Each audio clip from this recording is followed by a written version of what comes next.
მოგესალმებით მეგობრებო, ეს არის პლატფორმა პოლიტიკის ეკო და დღეს ჩვენი სტუმარია თბილისის საკრებულოს მეორე მოწვევის დეპუტატი კონსტანტინე ზარნაძე. პირველ რიგში მადლობა იმისთვის, რომ დავგვთანხმდით და რაღაცნაირად ჩვენს ამ ახალ წარმოწებას გვერდში დავდექი, იმიტომ რომ ჯერ ახლები ვარ, მოკლედ სოციალურ მედიაში და ვცდილობთ რაღაცნაირად ალტერნატიული მოსაზრებები შევიტანოთ საზოგადოებაში და მოკლედ განვიხილოთ ის აქტუალური მოვლენები, რომელიც ჩვენ საზოგადოებაში და მათ შორის ზოგადად გეოპოლიტიკურ სივრცეში აქტუალურია.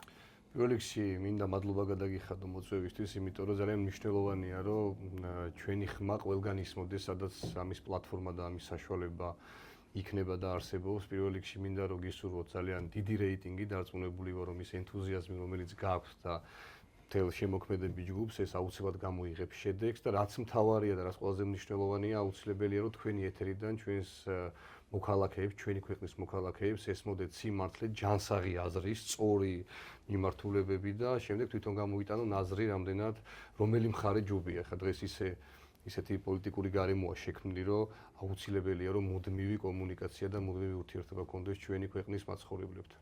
კი ბატონო, აი იმის რომ აუცილებელია შანსაღი აზრი ისმოდეს ამ თემას გავაგრძელებ. საკრებულოში ხა შემოვიდნენ ოპოზიციის წარმომადგენლები. და ჯერ დრო საკმაოდ მცირეა, თუმცა მოლოდინი როგორი უნდა გქონდეს საზოგადოებას იმ მხრივ რომ გაგრძელდება ის რაღაცა პერფორმანსზე ფოკუსირებული პოლიტიკური პროცესი, თუ რაღაცნაირად შეიძლება კონსტრუქციული დიალოგის მოწრები ვიყოთ და აი ეს ოპონირების სტილისტიკა შეიცვლება, თუ ისევ აი ამ ქაოტურ რეჟიმში მოგვიწევს საზოგადოებას ყურება. კი ბატონო, გაგცემთ პასუხს, რაც შეეხება ოპოზიციას, თქვენ იცით რომ 5 კაცით არიან წარმოდგენილები დედაქალაქის საკრებულოში ოპოზიციის წევრები და არავის არ მინდა ეგონოს, რომ ეს ვინმეს უხარია, არც ჩვენ არ გვიხარია ეს და ძალიან ცუდია ზოგადად რომ ოპოზიციის მხრიდან იმდენად დაბალი, როგორ გითხრათ, აი იმდენად გაუფასურდა, იმდენად განულდა მოსახლეობის თვალში, რომ მათი ამომრჩეველიც კი გაწმილებული იყო, მათი ჩვენ ამომრჩეველზე არ მაქვს საუბარი, რაღაცა მათი ელექტორატი ხო არსებობს. იმათაც კი აღარ ჯერათ, რომელიც აი მუდმივად ყოველ წელს არჩევნებზე ოპოზიციას აძლევდა ხმას, რაღაცა გარკვეული მცირე ჯგუფი, ნეიტრალურ ადამიანებზე საერთოდ ლაპარაკი არ მაქვს. ის მცირე ჯგუფიც კი აღარ მოვიდა არჩევნებზე იმისათვის, რომ მათთვის დამატებითი მანდატები მიეცათ. იმიტომ რომ მთელი ეს პროცესი, რაც ბოლოს ჩვენ ბოლო 2 წლის განმავლობაში გავიარეთ და განსაკუთრებით რაც არჩევნების შემდეგ გავიარეთ, ეს უკვე ძალიან თვალნათლივ ჩანს, რომ ოპოზიციური პარტიები არ არიან დამოკიდებულები თავიანთ ამომრჩევლებს. ისი თქმა მინდა, ნახეთ, ჩვენ მთელი ჩვენი წინასაარჩევნო პროცესის განმავლობაში თქვენ საგვირდებოდით და დარწმუნებული ვარ, რომ ყველა ჩვენ მუდმივად დავდიოდით მოსახლეობაში ჩვენს თანამოქალაქეებთან თითოეულ უბანში, თითოეულ კორპუსთან, თითოეულ სადაც დაგვიძახებდნენ, ყველგან მივდიოდით იმისათვის, რომ გაგვიგო მათი აზრი და შემდეგ წარგვიგან ჩვენი პროგრამა თუ როგორ წარმოგვედგინა ჩვენი ქალაქის განვითარება და ჩვენი ქვეყნის მომავალი. ამ ყველაფერს ვლაპარაკობდით, იყო რა თქმა უნდა იქიდან კრიტიკასაც ვიღებდით. აი ესეთი წინასაარჩევნო კამპანია ჩავატარეთ. მათ ისინი ასაკეთებენ. მთელი ეს 2 წლის განმავლობაში, განსაკუთრებით 2 წლის განმავლობაში და შემდეგ არჩევნების შემდეგ პერიოდში ქართველებთან კი არ ლაპარაკობენ ესენი. ესენი დადიოდნენ ბრიუსელში, ამერიკაში, სხვა ყველგან დადიოდნენ გარდა იმისა, რომ მოსახლეობასთან შეხვედრები გაემართათ. მე არ მახსენდება, რომ ერთხელ მაინც რომელიმე ოპოზიციონერი დამენახა, ან გამეგო, ან მომესმინა, ან წამეკითხა, რომ მოსახლეობასთან მივიდა, დაელაპარაკა, დაინტერესდა მათი პრობლემებით და შედეგი ამან გამოიწვია. ანუ მოსახლეობა ხედავს იმას, რომ ეს ხალხი თავიდან ბოლომდე გადაწყობილია იმაზე, თუ რას ეტყვიან სხვაგან. და ამის ლაპარაკი როდესაც დაიწყო ჩვენმა ხელისუფლებამ, ამის არ ჯეროდათ თავიდან და გახსოვთ როგორი ქილიკი და კრიტიკა იყო ამასთან. იგივე deep state-ის გავლენებთან დაკავშირებით, ხო? და დღემდე რაღაცა მათი ჯგუფები ამაზე ქილიკობენ. და მე ვფიქრობ, რომ მოსახლეობას ისიც უნდა აუხსნათ ჩვენ რას გულისხმობ deep state-ში და რა არის deep state-ი ზოგადად. ეს არის ჭtildeოვანი მართლობის სტილი, თუ ვინმე ჯერ კიდევ გასაგებია და ჯერ კიდევ აინტერესებს რა არის deep state-ი. ეს არის ჭtildeოვანი მართლობის სტილი, როდესაც დიდზე არ არის ლაპარაკი, უდიდესი გავლენის მქონე ამერიკული კორპორაციები, ძირითადად ამერიკულ კორპორაციებზე ლაპარაკი, რომლებსაც აბსოლუტურად ყველა საერთაშორისო ბრენდის წილის მფლობელები არიან. აი ეს კომპანიები არსებობდნენ ყოველთვის. შემიძლია ჩამოვთვალო რამდენიმე მათგანი, ეს იყო ყველამ კარგად ვიცით უკვე რომ BlackRock-ი, რომელიც არის უდიდესი კომპანია, ეს არის Vanguard-ი უდიდესი კომპანია, ეს არის State Street-ი უდიდესი კომპანია, რომლებსაც ერთად იმაზე მეტი ფული აქვთ, ვიდრე მსოფლიოს უდიდეს ქვეყნებს. მე როგორც წავიკითხე და როგორც დავინტერესდი, მხოლოდ ორ-ორი ქვეყანა უსწრებს ეკონომიკა, იმით რა ქვია, რესურსი. ორივე რომელიცაა. ეს არის ამერიკის შეერთებული შტატები და ეს არის ჩინეთი. ანუ წარმოიდგინეთ, კომპანიები არსებობენ, შეპესე, აი უხეშად რო ვთქვათ, არსებობენ შეპესეები, რომლებსაც ერთად იმაზე, რომელიც ერთმანეთთან გადაჯაჭვულები არიან, ერთად იმაზე მეტი ფული აქვთ, ვიდრე მსოფლიოს ორი ქვეყნიდან დანარჩენ ყველას. და ეხლა თქვენ წარმოგიდგენიათ, ამერიკის შეერთებული შტატები ეს კომპანიები ერთიანად რამხელა ძალას ფლობენ და რამხელა გავლენას ფლობენ, რომ ნებისმიერ სიტუაციაში შეუძლიათ, რომ თავიანთი რესურსებით და თავიანთი ფულით ნებისმიერ ქვეყნის მოწყობა შეცვალონ. და ამის არაერთი მაგალითი გვაქვს ჩვენ მსოფლიოში, რომ ქვეყნები, რომლებიც ვითარდებოდნენ თავისი მიმართულებით, ამ ქვეყნებში მოხდა რევოლუციები, მოხდა გადატრიალებები და შემდეგ ისე წავიდა პროცესი, როგორც ამ ეგრეთ წოდებულ deep state-ს აწყობდა. თან ახლა მათ deep state-ზე ჩვენ ვიდეოს გავაკეთეთ. თქილიკი იმდენად აქტუალური იყო მათი მხრიდან, თუმცა მე როცა უკვე ტრამპი ალაპარაკდა, ზუსტად იგივე message box-ით დაახლოებით, ხო? ზუსტად კი. გააგრძელეს ქილიკი, თუმცა მიხვდნენ მე რომ იცი რა, ცოტა არაადეკვატურია რა, ესეთი დამოკიდებულება და თან ახლა ეს არ არის ახალი ფენომენი deep state-ი რა, ხა ელიტისტური თეორიები თუნდაც პოლიტიკის მეცნიერებაში მე-20 საუკუნიდან მოდის და ზოგადად ჩრდილოვანი ელიტების ყოფნა ხელისუფლებაში ეს ამას deep state-ი დაირქმევა თუ სხვა ტერმინი დაირქმევა, ეს არის პოლიტიკის ნაწილი დასაბამიდან დღემდე. თან რეალობა ისაა და როცა ხილული ინსტრუმენტებია და ახლა ნუ კომპანიები რომლებიც დაასახელე, ხო? და აი ეს გარდა ამისა თანამედროვე ისტაბლიშმენტი ამაზეც გესაუბრება შეერთებულ შტატებზე მაქვს საუბარი. ჩემი გადამოსახედიდან ოპოზიციის მხრიდან გაკეთებული ფსონი რომ ეს თემა, ესე რომ ვთქვათ, საქილიკო საგნად გაეხადათ, არასწორი იყო და აღმოჩნდა კიდევაც, იმიტომ რომ ყველა ეთერში ნებისმიერ საერთაშორისო რაღაცა რეიტინგულ ტელევიზიაში რუბიო იქნებოდა თუ JD Vance თუ ტრამპი deep state-ზე საუბრობდნენ და რაღაც პერიოდი ისე იყო რომ ჩვენ ვიტყოდით იქ ორბანი მე შეერთებული შტატები და მე მგონია რომ გვიან მიხვდნენ ამას რა, იმიტომ რომ დღეს ნაკლებად ცდილობენ deep state-ის ხაზი გაუსვან.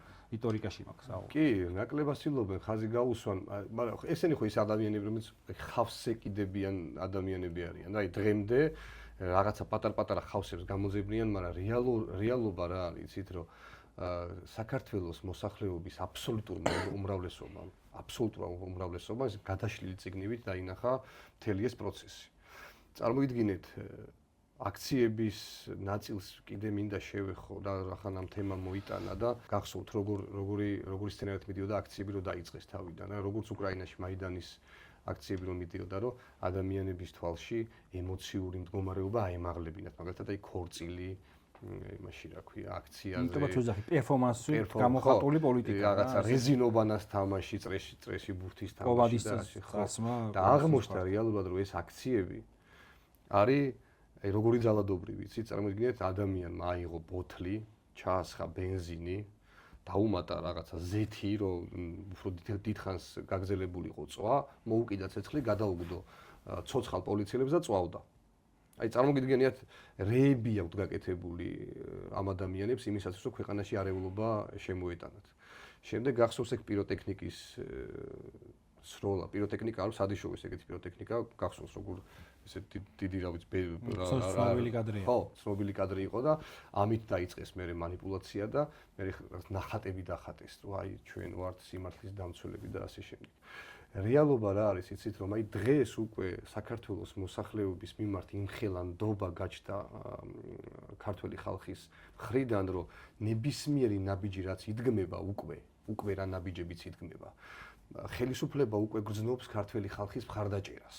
აბსოლუტურ მხარდაჭერას. აქამდე რა თქმა უნდა მხარდაჭერილი იყო ყოველთვის, მაგრამ უკვე აქციაზე 30-40 კაციც ვეღარ იკრიბება. მიხვდით? და ის გამკაცრებული კანონები, რომელიც გაამკაცრა ხელისუფლებამ, იმიტომ რომ უმცირესობა ძალადობდა უმრავლესობას. მე მაგალითად აქ ცხოვრობ და ყოველ საღამოს რუსთაველის გამზირს ვერ გავდიოდი, იმიტომ რომ 5 კაცი იწვა რუსთაველზე. და ესეთი ქმედებები, რომ თავიდან ბოლომდე რადიკალიზმს ემსახურება, თავიდან ბოლომდე ქვეყნის არევას ემსახურება, ეს დაინახა ქართველმა. მე ეს ყველაზე მეტად მიხარია, რომ თანაგრძნობაც აღარ აქვს ამ ადამიანების წინაშე. ადამიანურ კუთხით ვიზახი, ხო ხტები, შეიძლება რაღაცა დაინახო ტელევიზიაში და ნუ კაი ვიცით რომ დამნაშავია, მაგრამ იმდენად ბინძურად იქცევიან, იმდენად საშინლად იქცევიან ეს ადამიანები. ლანძღავი ნაგინებენ ადამიანს. მე თვითონ შევესწარი ესეთ ფაქტს, ჩემი მეგობრის გვერდით ვიჯექი მანქანაში და რომ მივედით, უთხრა რომ ეხუწები სახლში აქვე ვცხოვრ და შემიშვიო და იმას შეაგინა იქიდან რა. მე უბრალოდ ჩემ თავს ვეცი პატივი და ჩემმა მეგობრებმაც თავის თავს ეცა პატივი რომ ხო ხდებით საპასუხოდ არაფერი არ გავაკეთეთ და მე ვუთხარი მოუტრიალდეთ ეს ზუსტად ეს უნდა თამათ რომ ჩვენ რაღაცა აქ ესკალაციაში შევიდეთ. გახსოვთ კიდე ერთი ფაქტი, ამას ხშირად ვიხსენებ ხოლმე 9 აპრილს რომ მემორიალთან მივედი ყვავილებით თუ გაქვს ეს კადრი ნანახი, როგორ მოხდა მაგას მოვყვებით თქვენს ეთერში. კი ბატონო. მოკლედ ჩემი მეგობრის ნათესავია, ნათესავი 9 აპრილს დაიღუპა იმ საშინელ დღეს და ყოველ 9 აპრილს ჩემს მეგობართან ერთად აი ესე მივდივართ ხოლმე და ყვავილებით ვამკობთ. თან ეხა როგორც პოლიტიკოსი ვალდებულებასაც ვგზნობ და როგორც მეგობარიც ყოველთვის დავდიოდით ბოლო პერიოდში განსაკუთრებით და დილას მოკლედ გავუვარი ამ ჩემს მეგობარს, ჩავჯექით მანქანაში, ჩემი კიდევ ერთი, ნუ სამნი ვიყავით სულ. კიდევ ერთი მეგობარი ჩაგვიჭდა და გავიარეთ, ყვავილები ვიყიდეთ, აი ჩვენ პროცესი ყვავილებიც მიჭირავს იმ იმაში ვიდეოში. ყვავილები ვიყიდეთ, წამოვედით და მანქანა რო გავაჩერეთ სასტუმრო მერიოდთან. და რო გადმოვედი მანქანიდან, კი დავინახე ერთი 10 კაცი, 15 კაცი იქ, მაგრამ ხა დილის 9 საათი იყო და ნუ ვერ ვიფიქრებდი რომ ხა ისინი მეთქი ან ოჯახის წევრები არიან, ახლობლები არიან, შეიძლება ჩემი კოლეგებიც არიან იქ და დავიძარით ამ მემორიალისკენ და როდესაც მიუახლოვდით, ნუ რა თქმა უნდა, უკვე რომ მიუახლოვდით, შევნიშნე, რომ იქ ჩვენიანი არავინ არ იყო. ეგრევე ეთყობათ, როგორც კი შეხედავ, ეგრევე მივხვდები. და დავაპირე მოტრიალება, რომ მეთქი არეულობა არ მოხდეს, მაინც რაღაცა ისეთი ეს ჩვენს ინტერესებში ნამდვილად არ შედიოდა არასდროს და მოგვარდა რამდენიმე ადამიანი და დაიწყო გადაღება. ჩემ თავთან ვიფიქრე რომ მეთქი ხამ ყვავილებით ხელში მივტრიალდე და წავიდე, მაგათ ვერ დავანახებდი რომ ვინმეს მაგათი ეშინია და ამ ჩემ მეგობრებს ვუთხარით რომ მეთქი მივიდეთ ეხლა რა უნდა გვიქნან, რა უნდა გააკეთო. როგორც კი შევედით ამ ხალხში რა, ერთი 30-40 კაცი მოგროვდა, აი ერთი ადამიანი, აი ყურთა, უბრალოდ ჩემი თავი უკვე განვაწყე იმისათვის, რომ მეთქი აი რაც არ უნდა მოხდეს, შენ დაგბრალდება რა, რაც არ უნდა მოხდეს, შენ დაგბრალდება და აბა ეს ემოციები მაქსიმალურად აკონტროლე. და როგორც კი შევედით ამ ხალხში, აი აქ ვიღაცა სახეზე ვიცი ეგ ადამიანი დღესაც მაგათთან არის და აქციებზე დგას, აი აქ ყურთან მაგინებდა უკნიდან. წარმოგიდგენიათ? და არ ვიცნობ ადამიანს ვინ არის. მივედი მემორიალთან ყვავილებით ხელში. აი აქ მაგინებდა და ესეთი რაღაცა დაიძახეს, რომ გოგუებიო წინ დააყენეთო და ეს გოგუები დააყენეს წინ. ტაქტიკა სხვაგანაც. ხო. და უკვე ეს გოგუები რო დავინახე, მივხვდი რა, უკვე რა სცენარით შეიძლება და მათთვის სასურველი ყოფილიყო და ფეხებში, ხო არ ჩანს კამერა ხო ზემოდან იღებს, ფეხებში წიხლების რტყმა, ესე ვიღაცა ხელს შემოყოვდა და ესე მიჩმეტდა უკნიდან და მე მივხვდი რომ ნუ იქ მაქსიმალურად ძალიან გავცივდი ემოციურად, დავიცალე ემოციებისგან, რომ მაქსიმალურად ყველაფერი დამთავრებული იყო ისე რომ მათ ყოველ შემთხვევაში სალაპარაკო არაფერი არ ქონოდათ და მე იმ მომენტში მივხვდი რამხელა აი რამდენი რამის გადატანა უწევთ პოლიციელებს, რომლებიც იქ ყოველ საღამოს დგანან და ცდილობენ რომ ქვეყანაში წესრიგი დაიცვან. აი რამდენი რაღაცის გადატანა უწევთ, თუ წარმოგიდგენიათ, თან პოლიციელი ხო მაგათნაირი არ არის, ხო ვერ გამოვარდება და ვერ იტყვის, ეხლა მე რასაც ვიზახი ამას, რომ იცი რა იქ მოდიან და ესე შვებიან, ილანძღებიან, ირტყმევინებიან, ისე რომ ვერ დაინახო, წვივებში, ფეხებში, ყურთან მოდიან.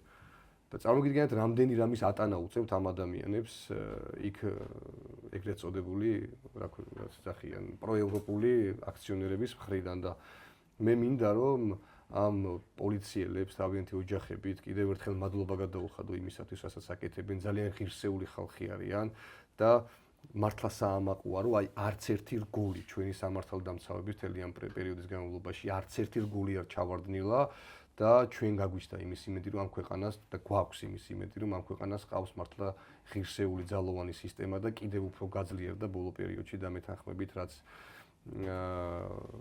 მამუკა მდინარაძე გახდა უსაფრთხოების სამსახურის ხელმძღვანელი და გეკა გელაძე შინაგან საქმეთა მინისტრი, თითქოს ახალი სიცოცხლე შეემატა ამ ორგანოებს და მე ძალიან ბედნიერი ვარ, რომ ჩვენს ქვეყანაში დღეს შეგვიძლია თქვა, რომ პოლიციელი ნამდვილად გმირია. კი ბატონო, ეხა საინტერესო დეტალები მოყევი რა და ამაზე ხშირად საუბრობს, მაგრამ თან არ ვსაუბრობ. ძალიან გავს ახსენე კიდევაც მე მაიდანის აკითხე იქ მარტო იქ არ იყო, მაგრამ ათენშიც იგივე აქციები იყო. ყველგან სადაც კი სერბეთში რევოლუცია სადაც იყო, ყველგან აბსოლუტურად. დაახლოებით ეხლაც თავი აკერმანის მეთოდი და აკერმანის მე საერთოდ გონია რომ ლექციებს ხო უტარებდნენ. კი ბატონო, კი, ლექციები და სახელმძღვანელოები და არა მარტო ეს ახალი არ არის თან კაც 80-იან წლებშიც დაიწერა მთელი სტრუქტურა ფილოსოფია რეიგანის პერიოდში მან რა ქვია ცეუმ შეიმუშავა სტრუქტურა როგორ უნდა გახდეს როგორ უნდა იმუშაოს NGO-მ რომ ამით მე მოახდინოს შეერთებულმა შტატებმა ზეწოლის პოლიტიკა სხვა ერებზე რა და ეხლა მე სხვა რამის თქვა მინდა მე საერთოდ გონია რომ ხო ხვდები ხარ ადამიანებს ჩემს სამეგობრო წრეში ბევრს აქვს რაღაცა პროტესტი და სულ ვიზახი რომ ეს არის ჯანსაღი არ შეიძლება შენ რომ რაღაცა ყველაფერი მოგწონდეს ხელისუფლების მაგრამ რატო აი მეკითხებიან ხოლმე რა და ნუ პირად საუბარშიც გავიცი პასუხი და აქედანაც მინდა გავცე პასუხი რომ რატო უფრო ასე აქტიურად არ უჭერ მხარს აქციებს და ასე შემდეგ რა ჯერ ესეთი იმიტომ რომ გონია რომ აი ამ ვოუქმა პოლიტიკურმა პერფორმანსებმა რომელიც აი წინ გოგოები დავაყენოთ აქედან ვაკინოთ პერფორმანსი დავდგათ პოლიციის მანქანაზე გადავიაროთ ხო ის ანუ შინაარსი მაინტერესებს ის ქალბატონი რომ გადავიდა პოლიციის მანქანაზე ამით რა მოხდა შინაგან საქმეთა სამინისტრო ჩამოიშალა ხელისუფლებამ თქვა გადავდგებითო ანუ თვითონ მიზანი რა ქონდა გარდა იმისა რომ რაღაცა ყურადღება მიექცია სხვაგან იყო ხო და აი მაგის თქვა მინდა თვითონ ესეთი კულტურა პროტესტისა აზიანებს კიდევაც თავად პროტესტის იდეასაც მე აი ამის ხაზგასმა მინდა რა და თუ არსებობს კითხვები და ძალიან ბევრი კითხვები არსებობს და შეუძლებელია ხო თქვათ რომ არ არსებობს კითხვები და ხარაკირი გაიკეთეს 4 ოქტომბერს ხარაკირი გაიკეთეს 4 ოქტომბერი კიდე საერთოდ სხვა თემა იყო თუმცა მანდაც ბევრი არ აღიარებს ეხლა გავედი მოწოდებულ თავიდანვე იყო დათქმა რომ 4 ოქტომბერი არის რევოლუციის დღე ხო ის ორი ჩვენ ესე ვიცოდით ესე დაიბრენდა თვითონ დააბრენდეს ხუთი ჩვენ აღარ გვითენდებოდა ხო ხუთი ჩვენ არ გვითენდებოდათ კი ბატონო და ეს ცნობილი ისინი фраზები ვარ ვერტალიოტი უკვე და ქოქილია პრემიერი ხო გამოვიდა გარბის ხო ეს მაგარი ვიდეო პრემიერი გამოვიდა და 5 ოქტომბერი გამორჩება დღეს 5 ოქტომბერი კი ეგ ისა ცნობილი კადრი რომელიც მე მაგრა ეწყინათ და დაიბრენდა ეს 4 ოქტომბერი და ხალხი მივიდა ხო და მე თო ხა რო ნახეს რომ ჩაიფუშა რევოლუცია ჩვენ წითლიძემ გამოიყო არ იღეთ პასუხისგებლობას და რაღაცები იყო აი ეს ფენომენი ნუ თუ ხა ეს მარტო ეს აქცია ხო არ არის კაცო ეს მთელი წელი მიდიოდა ეს აქციები ნუ თუ ვერ მიხვდნენ იმას რომ მსგავსი პერფორმანსი აი გამოხატულება თვით რეალიზაციის ესეთი მოდელი კი არ მუშაობს მათთვის ასაკეთებთ რამე პირიქით რა და მე ისიც გონია რომ აი წეგან ახსენე კიდევაც რომ ქართველი ოპოზიციაო ქართველებს კი არ ესაუბრებოდა არამედ იქიდან იცლობდა რომ მე ფსონიც რაც დადეს თვითონ ჯერ ეგეც საკითხავია ამათმა დადეს თვითონ ფსონი თუ პირდაპირ აი იგივე deep state-ის თეორიაში რო შევიდეთ იქიდან მოსული დღეს რაც მოხდა ეხა ის ამბავი რომ არა ისინი უბრალოდ ემთხვევიან ერთმანეთს ეს NGO სექტორი მაკედან იკვებება და საიდანაც იკვებები ვალდება გინდა არ გინდა ნახეთ როგორი რაღაც არის ფულს ვინც გიხდის ის გიკვეთავს რა უნდა გააკეთო ვინც იხდის ხო ეგ ძალიან ორჯერული ოთხია და საქართველოს ხელისუფლება NGO სექტორის დაფინანსებასთან დაკავშირებით მაშინ ხო პრემიერმა გააჩინა ესეთი ის რომ ქართული NGO საქართველოს ხელისუფლების ბიუჯეტიდან დავაფინანსოთ NGO სექტორი და მაშინ კითხა რომ ჟურნალისტმა რაღაცა დაუწყო ლაპარაკი და ეკითხება ძალიან მარტივ რაღაცას ეკითხება რომ აი საქართველოს ბიუჯეტიდან დაფინანსებული არასამთავრობო ორგანიზაცია ვის საქმეს გააკეთებს? გააკეთებს საქართველოს ხელისუფლების საქმეს, ხო ესეაო? იმოთხა კიო. აი გეკითხებიო. ბრიტანეთის ან გერმანიის ან რომელიღაცა ქვეყნის დაფინანსებული არასამთავრობო ორგანიზაცია ვის საქმეს გააკეთებს? რა თქმა უნდა გააკეთებს იმის საქმეს, ვინც ამას აფინანსებს. დემოკრატიის საქმეს გააკეთებს. ხო, დემოკრატიის საქმეს. და ნახეთ და სიტუაცია არის შემდეგნაირი, რომ იმ ხალხს თავის ქვეყანაში რაც არ მოწონთ, შენთან ის მოწონთ. აი რაც თავისთან არ მოწონთ, რასაც თვითონ აკეთებენ, შენ იგივე რო გააკეთე, აქ არ მოწონთ. და ეს არის ყველაზე დიდი თვალებში ნაცრის შეყრა, რომ წარმოიდგინეთ, ევროპის, გერმანიის ხელისუფლების წარმომადგენლები ჩამოვიდნენ საქართველოში და მივიდნენ აქციაზე. ანუ აქცია გახდა აქტორი. ეს რას ნიშნავს, რომ შენს ქვეყანაში არეულობას, როგორც ლეგიტიმური არეულობა არსებობს, ესეთი ცნება, ანუ მშვიდობიანი რევოლუცია. აი მშვიდობიანი რევოლუცია, სიგიჟე ხო რაღაცა. აი ლეგიტიმური მშვიდობიანი არეულობა დავარქვათ. ანუ ტიპებმა უხეშად თქვა, გააправეს ის, რომ ქვეყანაში იყო არეულობა. გააправეს ის, რომ ადამიანს წვავდა მოლოტოვის კოქტეილით. გააправეს ის, რომ ამ ფეიერვერკების თუ რაც ისროლეს პიროტექნიკის სროლის დროს ჩაამსხვრიეს პარლამენტის შუშები და იქ პარლამენტის დეპუტატის ოთახი დაიწვა.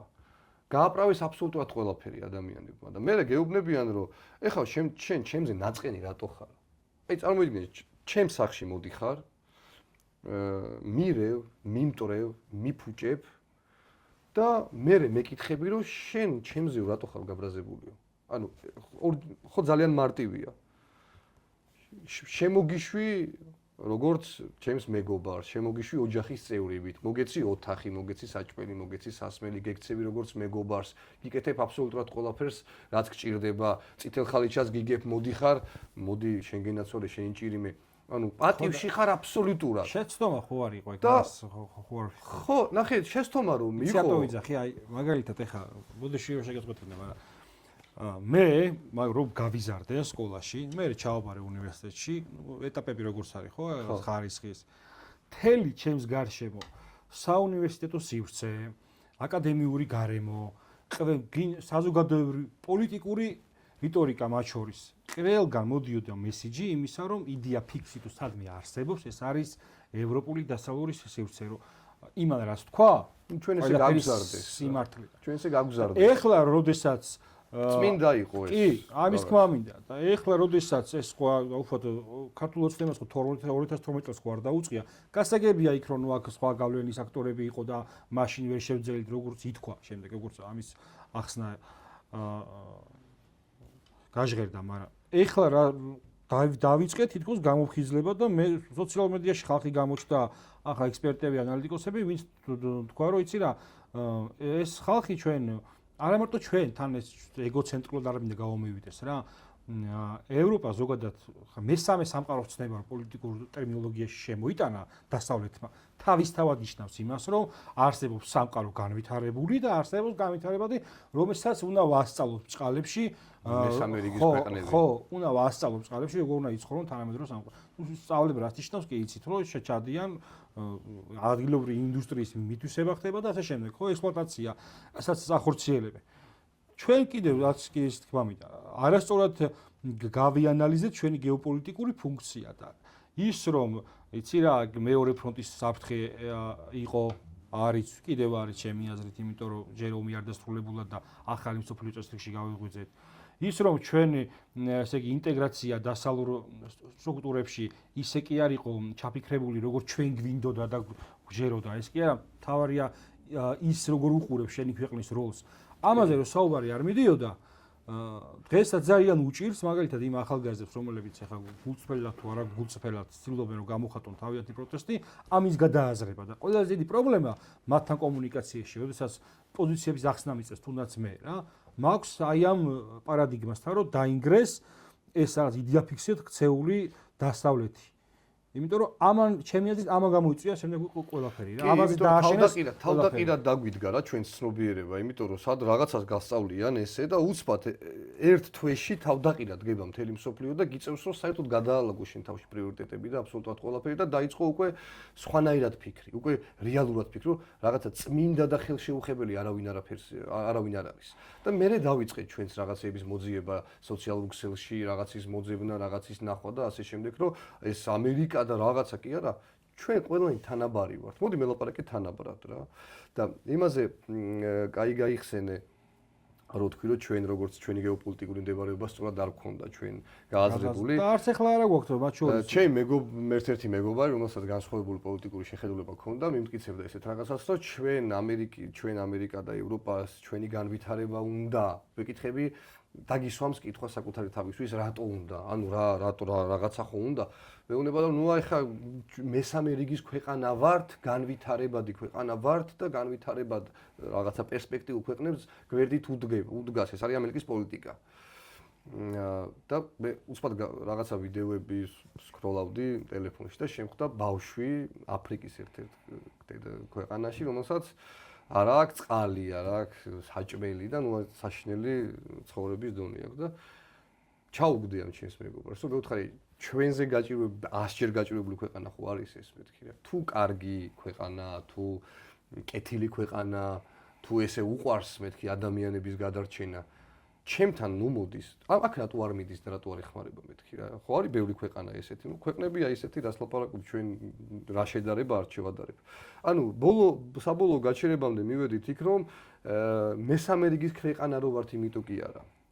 ჩვენ ვართ ისეთი ქვეყანა ძალიან გამოჩნდა ამ ბოლო პერიოდში. ჩვენ ვართ ისეთი ქვეყანა რომელიც რეალურად რო გვიყვებოდნენ რომ ჩვენ ვართ აზიასა და ევროპას შორის გამყოფი ორ ზღვას შუა და რეალურად ეს ორ ზღვას შუა აზიასა და ევროპას შორის საზღვარი თურმე ძალიან ჭირდება შუა აზიასთან დასაკავშირებლად. და თურმე აი ამ ტერიტორიის გამო ხელს ვერ ბოლომდე არ გვიშვებ. ვეუბნებით რომ ხელი გაგვიშვით. ჩვენ თუნდა გელაპარაკებით თუ მოგვინდება. ხელს არ გვიშვებინ და მნიშვნელოვანია ჩვენი ტერიტორია მათთვის და იმდენად მნიშვნელოვანია ჯერ ერთი მაგიტო მე მეორე რუსეთის მეზობელი ქვეყანა ვართ. ეგ ძალიან მნიშვნელოვანია. ეგ არის უმნიშვნელოვანესი მათთვის ამ დერეფნის კონტროლი რომელიც დერეფანსაც ვერ გააკონტროლებს ბოლომდე და იმიტომ გვეუბნებიან რომ ჩვენ რო გვინდა რომ ჩინეთში შემოვიდეთ და ჩინეთმა აშენოს მაგალითად დანაკლიის პორტი ჩვენ გვეუბნებიან რომ მოღალატეები ხართ. როცა თვითონ მილიარდობით დოლარს ვაჭრობენ ჩინელებთან და ჩვენს მოსახლეობას უნდა აუხსნათ. ევროპა თუ არ არის მოღალატე, ამერიკა თუ თვითონ ვაჭრობს, ჩვენ რატო ვართ მოღალატეები? იმიტომ რომ ჩვენ ქვეყანაში გვინდა მეტი დოვლათის და ფულის შემოტანა, რომ ადამიანებს უკეთესი ცხოვრების დონე ქონდეთ. ხო, აი ხა ახსენებ უცხოური ინვესტიციები და ამ თემაზეც უოჭველი მოგვიწევს საუბარი დღეს. უბრალოდ ის თქვა მინდა. რუსეთი არის ძალიან მნიშვნელოვანი აქტორი რა და როცა ვესაუბრებით ამ ადამიანებს, რომ იცი, ანუ ამ დასავლეთთან აი დაუშვათ მივიდეთ იმ ეტაპამდე რომ კი გავიგეთ რომ ევრობიუროკრატია განსაკუთრებით დასავლეთი არ არის რაღაცა არ ყოფილა სიკეთის თავარი რაღაცა მისაბაძი მოდელი თუმცა ჩვენს გვჭირდება იმისთვის რომ რაღაც თავდაცვითი ქოლგა გქონდეს რუსეთთან მიმართებით და აქ არის მოდის უკვე მეორე ისტერიის თავარი ბუდე ან შენ პრორუსო და ასე შემდეგ რატომაც იწყება ეს საუბარია რომ შენ რომ დამაშორე მე ევროკავშირს და დასავლეთს თავისთავად ეს აღქმულია იმასთან, რომ მე მოვეკეცი რუსეთის გეოპოლიტიკურ ინტერესს ქვეშ. ჯერ ეს ერთი რუსეთის ინტერესების ქვეშ აქამდე იყავ, იმიტომ რომ ანუ გეოგრაფიას ვერაფერს ვერ უზავს სამწუხარო რეალობაა. და ჩემთვის მაგალითად პასუხისგებლიანი პოლიტიკური ძალა უნდა იქცეოდეთ ისე, რომ საზოგადოებას არ უნდა ატყუებდეს, ის არ უნდა ეუბნებოდეს რაღაცა მითებს, მითოლოგიურ ზღაპრებს იმის შესახებ, რომ ჩვენ გავწევრიანდებით რაღაცა სამხედრო კავშირში, რომელიც თავის მხრივ ჩვენი მტრის გეოპოლიტიკური მოწინააღმდეგეა. ანუ ეს შინაარსი იმას გულისხმობს მაგალითად, რომ ორი ადამიანი უბანში რომ ერთმანეთში ჭუბი აქვს, პირობ მარტივად რო ახსნათ ადამიანურ ენაზე და მე ამასთან რაღაცნაირად დაჩაგრული ვარ, წავალ მეორესთან. ეს ხო თავისთავად რაც მოხდა უკრაინაში რა, მაგის თქმა მინდა. ეს ფაქტორი დღესაც გადაანალიზებას საჭიროებს იმ ადამიანებთან მიმართებაში, რომლებიც აი 4 ოქტომბრის მერე ფრუსტრაცია განიცადეს თითქოს, რომ აი პროტესტი შენელდა, აი ამ ოპოზიციის ბრალია და ასე შემდეგ. მარტო ოპოზიციის ბრალი კი არა, მე ის თქმა მინდა და არ ვიღაცა უხოთ იქ ამათი ლიდერების ჯერ აქციას, რევოლუციას აორგანიზებენ, მე მიდიან პოლიციას, უბრალოდ პოლიციას აგინებენ და ციხეში მიდიან. ეს კი საკე პარადოქსია ჩემთვის. არა, ეგ ხო გმირობაა. ხო, გმირობა და რა დაჟის ერცხვილია მაგათ. ხო, არა, ეგ შეიძლება ხო იქაური ის არის. ხო, იქაური ის უკვე იქაური გაგება. ერთმანეთს ეჭხუბებიან. რამდენი დღე მიშაცსაც მიუყვანენ და იქ შეუძლიათ საკუთარი საკუთარი ავტონომიაში შექმნან იქ. დაწერა Facebook-ზე. ციხეზე. ხო და მე მგონია რომ ჩემ მომხრეებში ვარ. ამ აქციების წარუმატებლობის მიზეზი მარტო ის კი არ არის რომ ვიღაც ოპოზიციამ ვერ ივარგა. ის რომ აგრესიული მასა ატყუებენ. მასა გამოსა. აი ამის თქმა მინდა. ეს არის თავარი რომ თავარი მესიჯები, რაზეც დგას ანტისახელისუფლებო რიტორიკა, თავის თავში მოიცავს სიცრუეს. ამიტომაც ის სოციალური პრობლემები, რომელიც მართლა აწუხებს საზოგადოებას, მათ შორის აი მე მინდა მაგათ ვისაუბრო, რომ ხელისუფლების წარმომადგენლებთან როგორ შეიძლება გადავიდეთ არასთან ინდუსტრიული ეკონომიკის რელსებზე, როგორ შექმნათ გავაძლიეროთ ჩვენი წარმოება, რომ მე არ ვიყო დაჩაგრულ პოზიციაში იმპორტირებულ საქონელთან. ანუ რეალური პოლიტიკაზე მინდა ვიმჯელო, მათ შორის შენთანაც, შენს კოლეგებთან, ზოგადად ხელისუფლების წარმომადგენლებთან და მინდა რომ ეს ოპონირება იმაზე კი არ გადიოდეს, ვინ უფრო მაგრად იტყვის, ვინ არის პრორუსი და მოღალატე, დავიღალე 30 წელზე გადავწყვიტეთ, დავიღალე. მინდა სხვანაირი გარემოში ცხოვრება. უბრალოდ ეს, როცა მე წართმეული მაქვს, აი, თავარი კიდე არის ხაზგასმა მინდა. მე წართმეული მაქვს პროტესტის უფლება. იმიტომ, რომ ჩემი პროტესტის სათქმელი არ ჯდება ლიბერალური ბაბლის დღის წესრიგში. შანსი არ აქვს. მე თუ არ დავიწყე რომ ოცნეო პრორუსია, მე ვერ დავიწყებ თქვენთან ოპონირებას. წართმეული მაქვს ეს უფლება. იმიტომ რომ მაგის გარეშე გეტყვი რომ შენს მაგათიანი გააგიჟეს და მიმტკიცებენ მე რომ საქართველოს თურმე არ მდებარეობს რუსეთთან ახლოს. ხო, ეს ძალიან საინტერესო ამბავია ეგ. არ გავიგვიძია ჩვენ ახალ სოფლიო წესრიგს, რაც ჩინეთი ახლო აღმოსავლეთ მნიშვნელოვან როლს თამაშობენ და შემდეგ. კი, ჩვენ დავიწყეთ სიმართლეს ლაპარაკი რა რეალურად. რამდენადაც არ უნდა მოგწონდეს, როგორც არ უნდა გვინდოდეს რომ საქართველოს სწორი თქვი რა. მეც მინდა რომ საქართველოს მეზობელი ქვეყანა შვეიცარია იყოს. იცი რა მაგრად მინდა? ძალიან მინდა რომ შვეიცარია იყოს საქართველოს მეზობელი ქვეყანა, მაგრამ არ არის. არც ჩრდილოეთით, არც სამხრეთ-დასავლეთით, არც სამხრეთით და არც სამხრეთ-აღმოსავლეთით. ჩვენ არ გვაქვს იმის ფუფუნება, რომ ესეთ ქვეყნებს შორის ვიყოთ, რომლებიც რეალურად წარმოადგენენ ძალიან განვითარებული ქვეყნები არიან. ჩვენ გვაქვს ძალიან რთული გეოპოლიტიკური გეოგრაფიული მდებარეობა. ჩვენ გვაქვს ურთულესი მემკვიდრეობა, ჩვენ გვაქვს ურთულესი წარსული. ჩვენ ამ ყველაფრის შეჯამებით უნდა შევძლოთ, რომ ნაბიჯები ისე გადავდგათ, რომ ეს ქვეყანა სამშვიდობოს გავიდეს. დღეს კიდე ერთხელ და კიდე ვიღაცა გამორბოდა და აი მტერს ჩვენ 200.000 მტერს ვეკვეთებოდით 20.000 კაცი და ასე შემდეგ რიტორიკა აქვს რა. ამასაც რეალობას მოწყვეტილები არიან. დღეს აგერ უკრაინაში ომობს ორი ქვეყანა ისე რომ შეიძლება ჯარისკაცს არ შეხვდეს. ტექნოლოგიურად იმდენად წავიდა მსოფლიო წინ და იმხელა ქვეყნები არიან უკვე 40 მილიონიანია უკრაინა, პატარა არ არის. დრონები ზომს უყურებთ რა. ხო, პატარა ხო არ არის 40 მილიონიანი უკრაინა, 40 მილიონი ცოტა არ არის. და 120 მილიონია მე მგონი რუსეთის მოსახლეობის რაოდენობა. ანუ არ არის ხელწამოსაკრავი რაოდენობა, მაგრამ მე რო ხედავ უკრაინის ქალაქებს, მე რო ხედავ ციფრებს, მე რო ხედავ ბავშვებს და ასე შემდეგ. თქვენ წარმოგიდგენიათ ეს ქვეყანა ამ ომი ხო დასრულდება ადრე თუ გვიან. თქვენ წარმოგიდგენიათ ეს ხალხი რომ ეხა მასში არიან ემოციაში დრაივი აქვს და სხვა თვითგადარჩენაზე ფიქრობენ. იქ სხვა რაღაცა კომფორტი და საჭიროება აქ არავის არ აინტერესებს. იქ არის ხვალ გავიღვიძო. ისინი იცავენ სამშობლოს. ხვალ გავიღვიძო, ნეტა ხვალ გავიღვიძო, ხო, მაგით იღვიძებს. სამშობლოს იცავს რა. იქ მაცხოვრებელი ადამიანები და რაც შეეხება ევროგაერთიანებებს, რაც შეეხება ნატოში გაერთიანებას და ასე შემდეგ. მე პირდაპირ ვიძახი და ჩემი დავწერე კიდევაც რამდენიმე დღის წინ, რომ მე ნებისმიერი გაერთიანება, ნებისმიერი ქოლგა იქნება ის სამხედრო თუ ეკონომიკური, მჭირდება იმისათვის, რომ ჩემი ქვეყანა პირველ რიგში იყოს უსაფრთხოდ. მეორე რიგში განვითარდეს. მე თუ ამ რომელიმე გაერთიანებისკენ მიმავალ გზაზე მე თუ პრობლემები შემექმნება და პროცესში მე სანამ აი აქ ფინიშამდე მივალ, იქამდე დაიწყებ ჩემი ქვეყანა ნგრევას, მე ესეთი დასასრული ნამდვილად არ მინდა. ეხლა უკრაინაში ჩვენ ულამაზებთ რა, ჩვენი პოლიტიკოსები, ქართული პოლიტიკოსები ალამაზებენ ამ ნათქვამს. რეალობა არის ერთი და რეალობა არის ძალიან მარტივი დასანახი.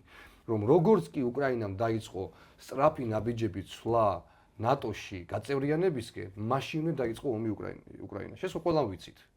ეს ხო დასამალი არ არის. რატო დაიწყო ომი უკრაინაში? მე ვიცი, თქვენც იცით, ყველამ ვიცით. იმიტომ რომ ამ გაერთიანებისკენ მიმავალ გზაზე რუსეთი არ გაუშვებდა, გამორიცხულია, ამ ხელა სახელმწიფოა.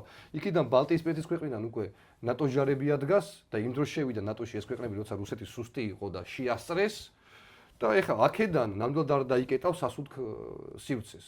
და არ მოიქცევს თავს ალყაში. თან ახლა ეს ომი დაწერილია კაცო. 70 წლებში გაიწერა რომ ეს ომი იგივეა რა, იქ ერთ-ერთი მე მგონი ჯეფრი საქსი იძახდა რა ერთ-ერთ გადაცემაში რომ ამერიკის შეერთებული შტატები ხო ცუდია, უფრო კაია ვიდრე რუსეთი, ხო კაია, კი.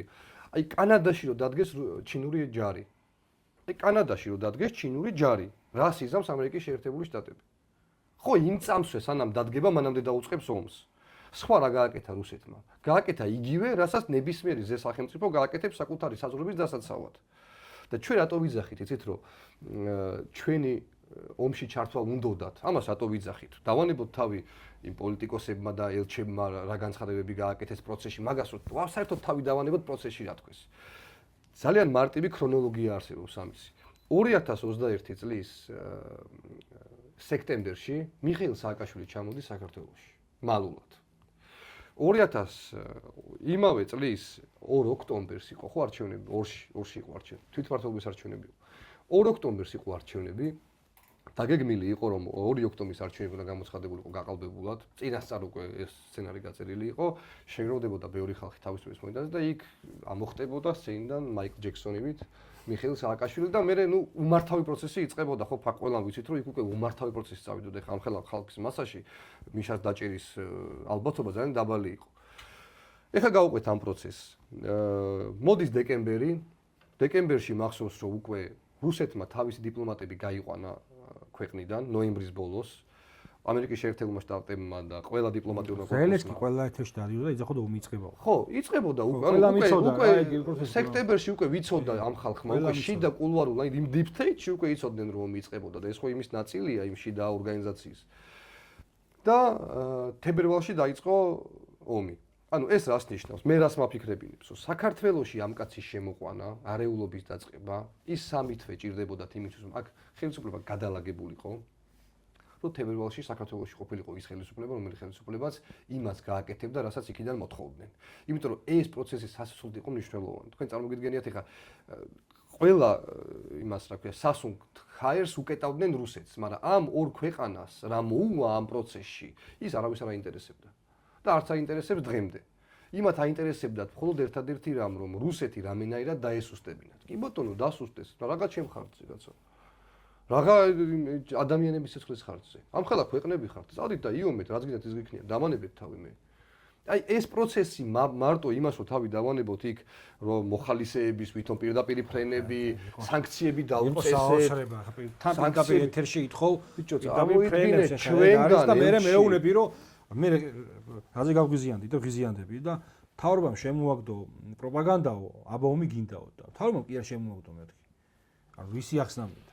მთელი ოპოზიციაო დამწყილდებოდი და ამას რო იძახოთ, კი ომი მინდა და ელჩი ხო გაიწვიეს ჩვენგან. რის გამო?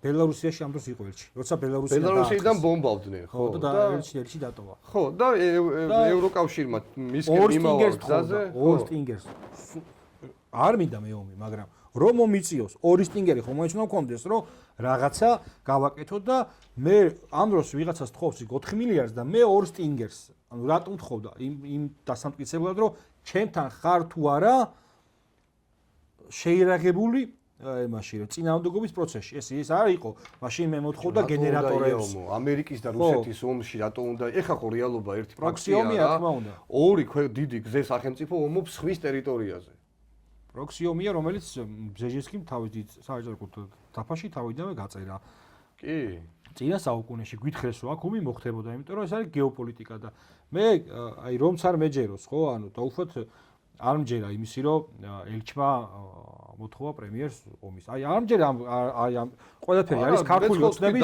პროპაგანდა. დავანებოთ საერთოდ. არც მიშას ამაში არ მომყვები, დაუშვათ ვიძახი. გუყურებ რუკას, ნათელია რა. არსებობს დასავლეთსა და რუსეთს შორის რამდენიმე ბუფერი. ზონა. ბელარუსში ცადეს მაქამდე იყო 2 წლის წინ. 2 წლის წინ იყო რევოლუციის წლება და ჩავარდა ბელარუსში. იქით არის ფინეთი და შვედეთი, სკანდინავიას ახლა რუსეთთანაც სხვა დონის ურთიერთობა აქვს. ბალტიისპირეთის იმაშია, ჩრდილოატლანტიკურ ორგანიზაციაში რჩებოდა ორადორი სივრცე.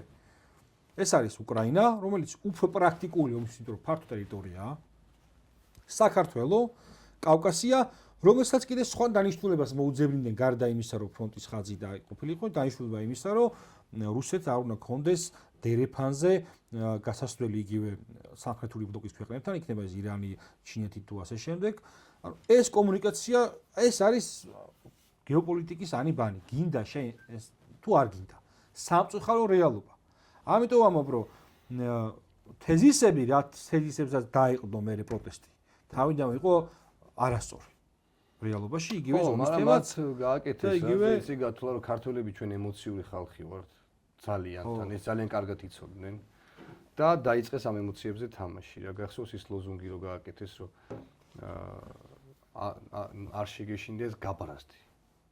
ესეთი ლოზუნგი ქონდათ რა. და რაზე გაუბრაზდი? ხო, არაფერზე, უბრალოდ არ შეგეშინდეს, ანუ ეს რას ნიშნავს, ნახე შინაგანად ფსიქოლოგიური მომენტია რა, მე გეუბნები რომ შენ გაშინებენ, უნდათ შენი დამცირება და ეს არ მიიღო შენ გაბრაზდი და ბრაზდები რა უცბად რა ემოციაზე ხარ რა თქვია ვის და ვინ უნდა დამამციროს მე ქართველი კაცი და ამაზე ააგდეს ხალხი ეს ლოზუნგებით ქარდებით რაღაცეებით ასე შემდეგ და უბრალოდ გადაიარა ამ ყველაფერმა რა ჩემს გარშემოც ადამიანებს რომ დაიწყოთ ეს ემოციური ფონი თავიდან ჩემს ძალიან ახლო წრეზე მაქვს საუბარი მე ვთქვა ნუ გავეშვი რა დავანებე თავი და თავისით რაღაცა პერიოდის განმავლობაში უკვე თავისით ზოგადად ომი ცხოვრდა ესეთი ემოციური საწყისებზე მდგომი რაღაცაა და ახალგაზრდებს თავიდან როგორ არ უნდა კონდეს ეხლა სამშობლო ქვეყანა რაღაცა ძველი ტკივილი მაგრამ რაც იწელება მე ეს პროცესი რა მე მაგის თქვა მე ფიქრის იწყებ ხო გადააზრების საშუალება გეძლება დღეს მაგალითად უყურებთ იმას რომ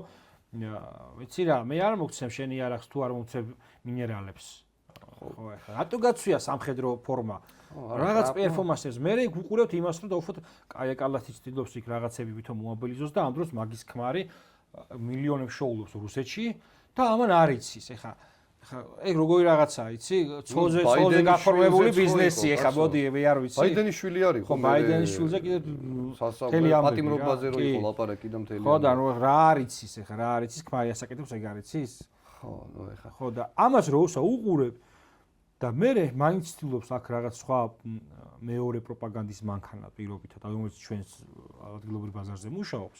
მე გამიправოს ის, რომ არა, უკრაინა ისევ ვერთმობენ პოზიციებს. გადახალისება, გადაწყობას ვერ ახერხებს აი ეს თუნდაც ეს ლიბერალური ბაბლის რიტორიკა. ისევ ძველ მესიჯებზით არიან რა.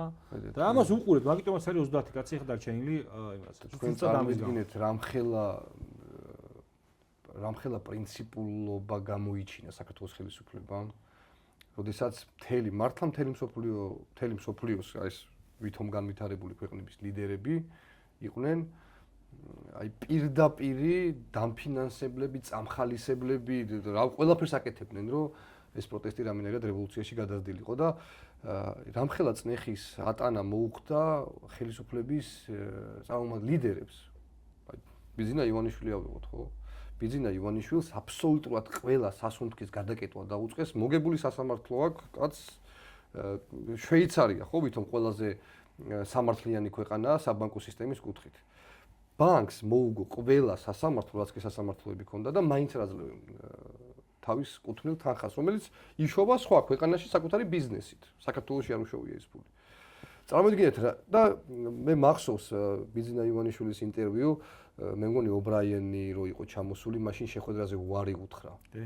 და მე იმედის ეთერში თქვა, რომ იმიტომ რატო უთხარიო უარიო, რატო არ შევხვდითო ესეთ კითხვა დაუსვეს და იმიტომ არ შევხვდიო, რომ მე არ მინდოდაო, რომ მე ზუსტად ვიცოდი, რომ ის ვაჭრობას დამიწყებდაო და საკუთარ თავთან უხერხულობის განსთა მექნებოდაო, რომ ჩემი ფულის გამო, ჩემი პირადი რაღაცა სარგებლის გამო ქვეყანას დამიდებდნენო სავაჭრო და სასტორის მეორე მხარეს და ამიტომ არ შევხვდიო. ზუსტად წინასწარ იცოდა, რაზეც სალაპარაკო ჩამოვიდა ობრაიენი მასთან. ჩამოვიდა იმაზე, რომ გინდათ თქვენ, რომ თქვენი კუთვნილი თანხა მიიღოთ, გინდათ რომ იგზები გაგიხსნათ, პრობლემები გაქვს იქ. მაშინ გააკეთეთ ის, რასაც ჩვენ გეტყვით. და მაშინ იმ დროს, როცა არ შეხვდა, ვერ მივხვდი, იმიტომ ხა ობრაიენი მაშინ სალივანის წარმომადგენელი იყო ამერიკის შეერთებულ შტატებში, სალივანი ერთ-ერთი გავლენიანი ფიგურა იყო ადმინისტრაციაში, ბაიდენის ადმინისტრაციაში. რეალურად თანამწყვეტ და სალივანი წვეთდა. ხო, სალივანი იყო ჩვენ რეგიონში, სალივანი იყო პრეზიდენტი ფაქტიურად და ძალიან გამიკვირდა მაშინ. რა მეთქი რატო არ შეხვდა და თურმე რამდენი რაღაცა იმალება იმის იქით, რაც ჩვენს თვალთახელთვის არეალში არ არის და სამართალი დადის ურმით? ხო, კი. იდეაში, იმიტომ რომ ეხლა რატომ ის თქმა მინდოდა. ევროკავშირმა რომ დააბრუნა ეხლა მადლობის წერილი. ხო, სალივანმა ხო მოიწერა მადლობა კაცო. კი, ხო და ეხლა მე ის თქმა მინდა. მთელი რიტორიკა მიდის იმაზე, რომ ოცნება პრორუსულია, გვერდისავლით ახდენს რუსეთის ესე იგი მომარაგებას ან სანქციების მიმართებით ვიძახი და ამ დროს მე სალივანი მადლობას ხო და ამ დროს მე წერენ იმას, რომ აი ცენა მადლობა იმისათვის რა და არ ვიცი ხა სამართალი ურმით დადის ეს არის თუ ზოგადად ამათი ბიუროკრატიული შეცდომა იყო ეს, მაგრამ მაინც გონია იმისა, რომ რაც პროცესი კიდევ უფრო გაიწელება და თან მე მგონია რომ ომი არ დასრულდება. მე ჩემი შეფიქრე პარტიზანული ომი. ხო, ჩემი სირია გამეორდება ეს. ჩემი შეხედვით იქ ომი უკრაინაში არ დასრულდება, იმიტომ რომ ჯერ არ ჩანს რა, ანუ გამარჯვებული ხარი არ ჩანს და ამიტომ ხა კონფლიქტი თუ გაიყინა, რუსეთს ეგ არ აწყობს და ასე შემდეგ, ხო და რაც ეს პროცესი კიდევ უფრო გაიწელება, მით უფრო ეს ურმით მავალი სამართალი კიდევ უფრო დაბრუნდება იმ არტივიზესთან გამო, რომ საქართველოს როგორც გეოპოლიტიკური სივრცის დაკარგვა არც იმათ ინტერესებში არ შედის რა. მაგ სამართლობაზე ხა სირიის პრეზიდენტი გამახსენდა და გულში გამეცი. სუნავრო მიასხა ნახე? ხო, დღეს. არ ვიცი ხარ იქ რასუნიეც ამას. აღარ არისო ტერორისტი, შეიძლება ადამიანი გულში ტერორისტი დაღიარო, ალ-ქაიდას დაჯგუფების ლიდერად და დღეს თქვა რომ ნუ აი კაი შემეშალა რა მაშინ არ ყოფილა ეს. ხო და სამწუხაროდ პოლიტიკა ეგეთია მეგობრებო რა, გუშინდელი მტრები მე ართმევენ ხელს და მე არ მინდა რომ ჩემი საზოგადოება ამათი რაღაცა პოლიტიკური თამაშის ეპიცენტრში იყოს.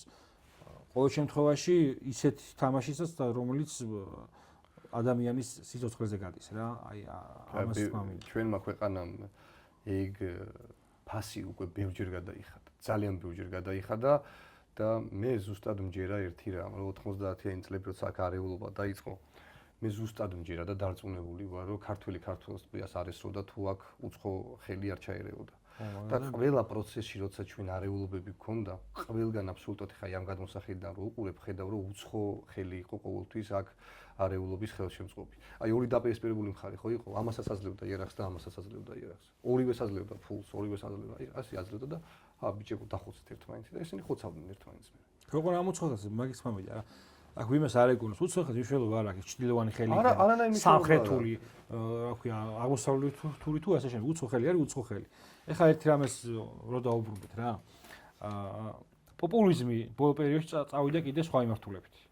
ერთი რაღაც ეს ანტი-რუსულ თუ პროევროპული პოპულიზმის პროცესში ვიყავით და უცებ ახალი ულტრაკონსერვატიული ნიღბით შემოსილი პოპულიზმის მომწრეები ვართ, საუბარი მაქვს იგელხილსის პროექტზე და ვინც რაღაცნაირად პოზიტიურად შეხურებს ამ პროექტს, ყველა აი ამ პოპულისტური მესიჯები არ ქვია, ეს პოპულისტური ლანძღვის მსხვერპლი გახდა რა.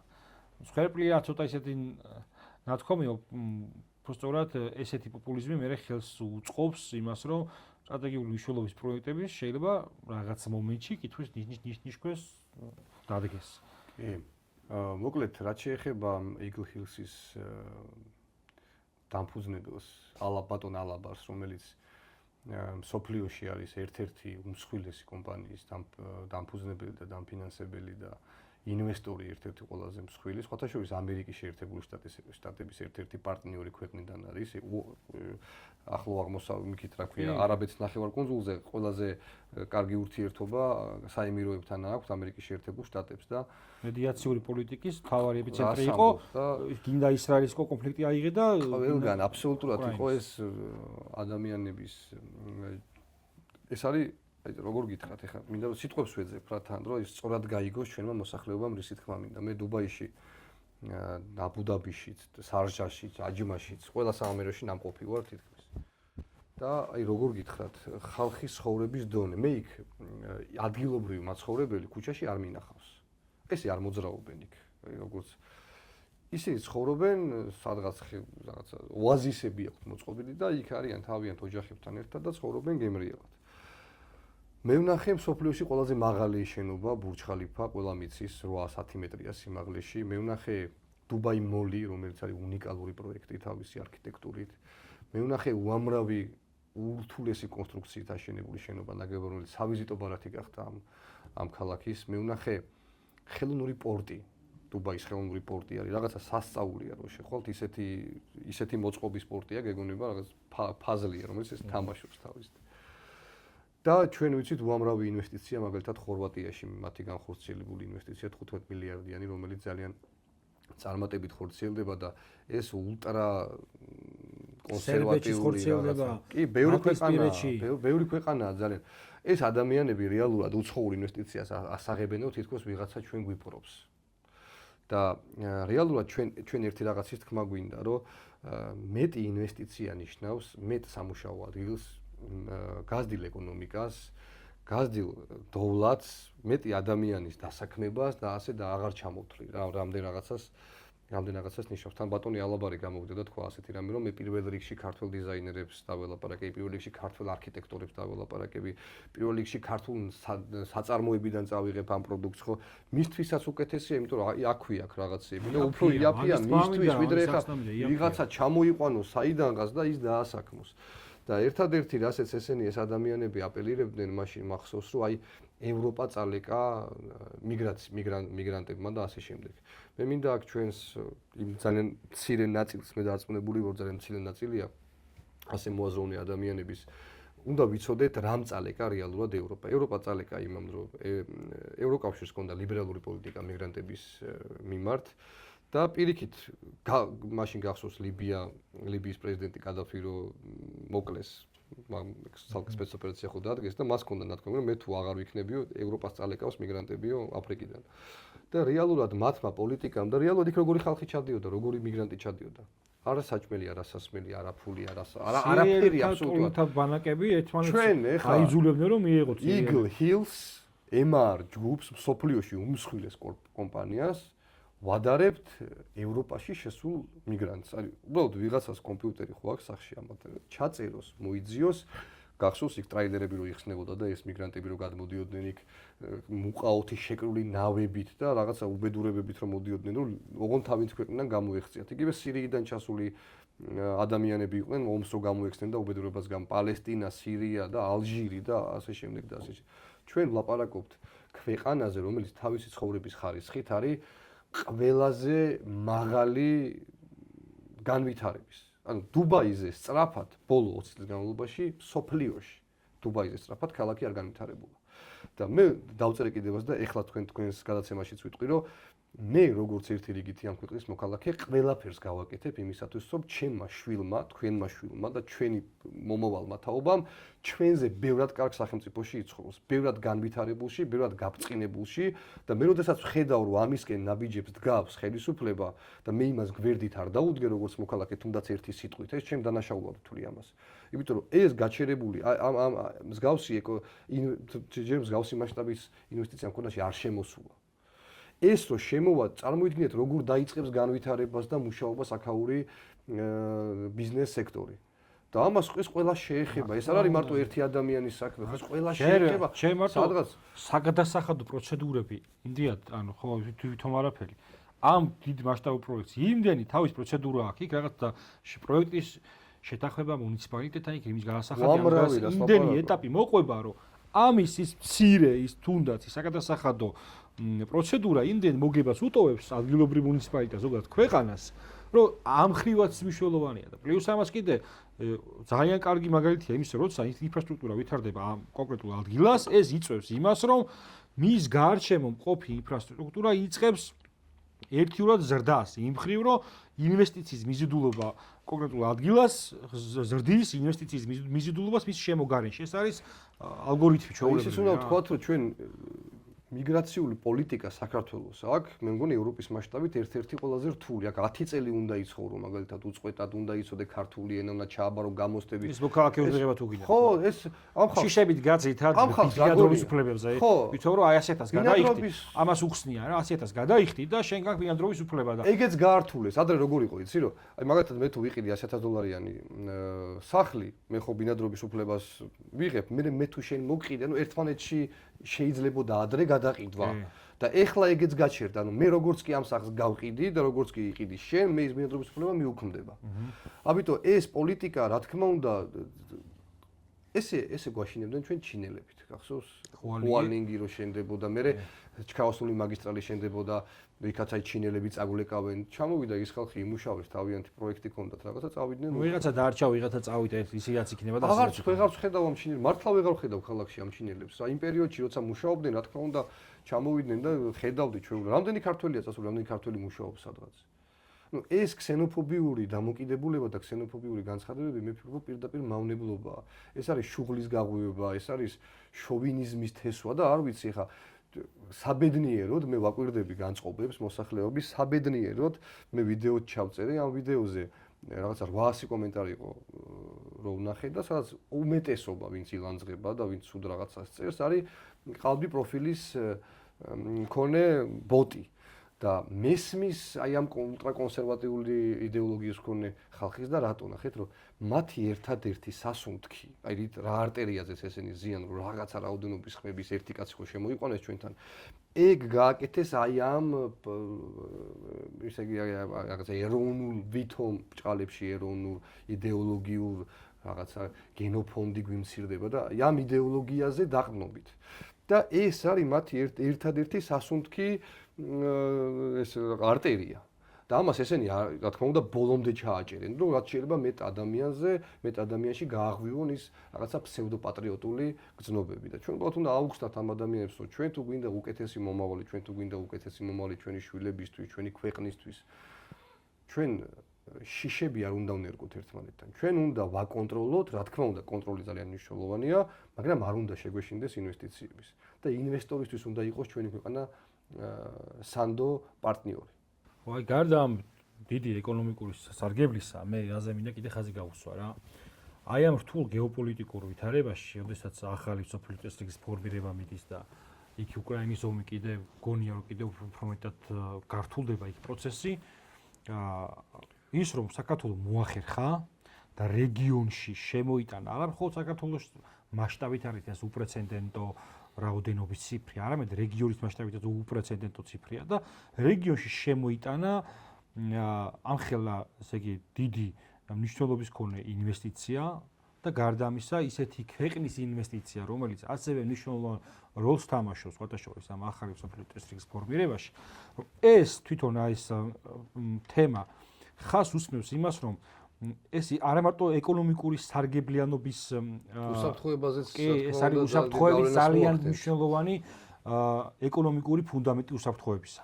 იმიტომ რომ არავინ არ დებს ქვეყნებში ამხელა თანხებს თუ იქ მოსალოდნელია რაღაცა ტიპის დესტრუქცია, არეულობა, ომი და ასე შემდეგ. და ის რომ საუდის კი არა, ის რომ გაერთიანებული საამიროები ახორციელებს მსგავსი ტიპის ინვესტიციას, ეს ქმნის დიდ მოლოდინებს ასევე საინვესტიციო ბაზარზე. სხვებთან მიმართებით რა, იმიტომ სანდოობის ხარისხს ამაღლებს და ეს ანიშნავს და გარდა ამისა ეს აძლიერებს ისეთი დიდი გეოპოლიტიკური მნიშვნელობის პროექტს, როგორც ანაკლია.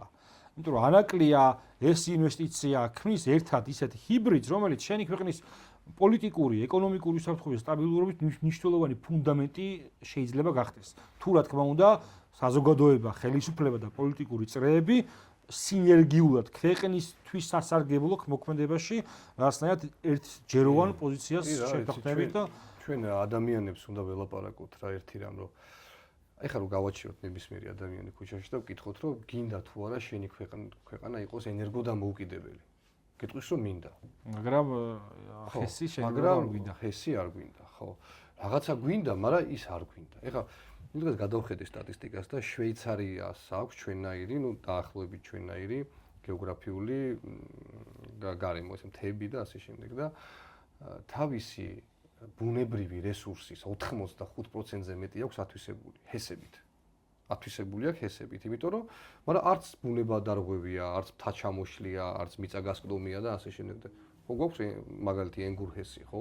ყველაზე დიდი კაშხალია, მე მგონი რეგიონში, ხო, ერთ-ერთი ყველაზე დიდია და რამხელა საქმეს აკეთებს ენგურჰესი თელს აფხაზეთს ვჩუქნით ფაქტიურად უფასოდ ელექტროენერგიას. ეხლა ის პრობლემა და ის სიმძიმე რომ ჩვენ წელზე კისერზე არ გვედოს, რამხელა შეღავათის გაკეთება შეუძლია ერთ ჰეს საქართველოსთვის. და თქვენ წარმოგიდგენიათ, რომ ის ბუნებრივი გარემოებები და ის ბუნებრივი რესურსები, რაც რეალურად ამ ქვეყანას ბუნებრივად გააჩნია, იმის ბოლომდე ათვისებას რამდენად შეუძლია, რომ ეს ქვეყანა წინ წაიყვანოს და განავითაროს.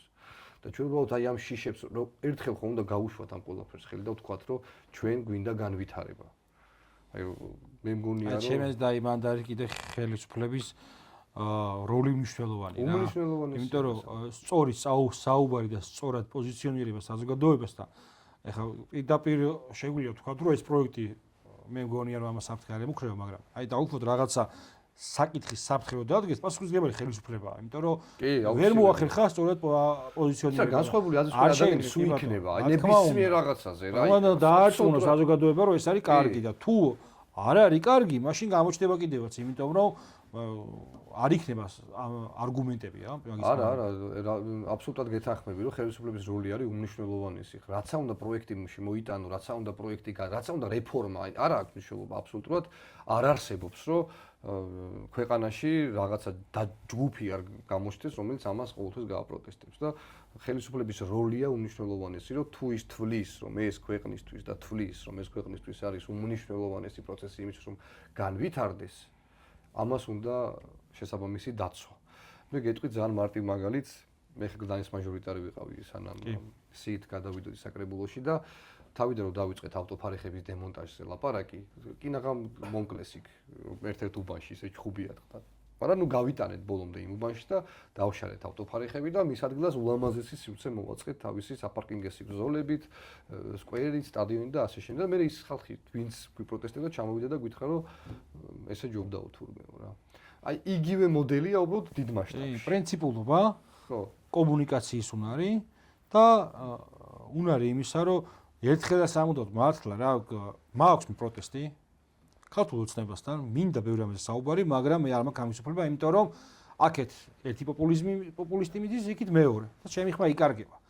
და იმისთვის რომ მე დავიწყო თქვენთან, პირო მე ანუ მოგაკერებენ ანიმიარებს. მე მოსახლეობამ რომ დავიწყოთ სწორი პოზიციონირება, ამიტომ ჭირდება რომ ეს ამ ხალხთან, აი ამ ხალხის ხარდამჭერებში პოლიტიკური ველი უნდა მოსუფთავდეს და გაიღვიძოს ჩანსახმა აზრმა. არც ვივა, მეც მინდა რომ ვიღაცამ ჩამოიტანოს და აი რო აბობენ ხოლმე ფაბრიკა ქარხნები გახსნა. არიდება ეგეთი ინვესტიციები.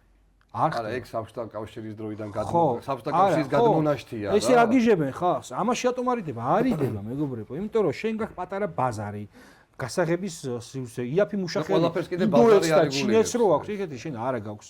არც თურქეთს რო აქვს, ისეთი არ გაქვს. პატარა ქვეყანა.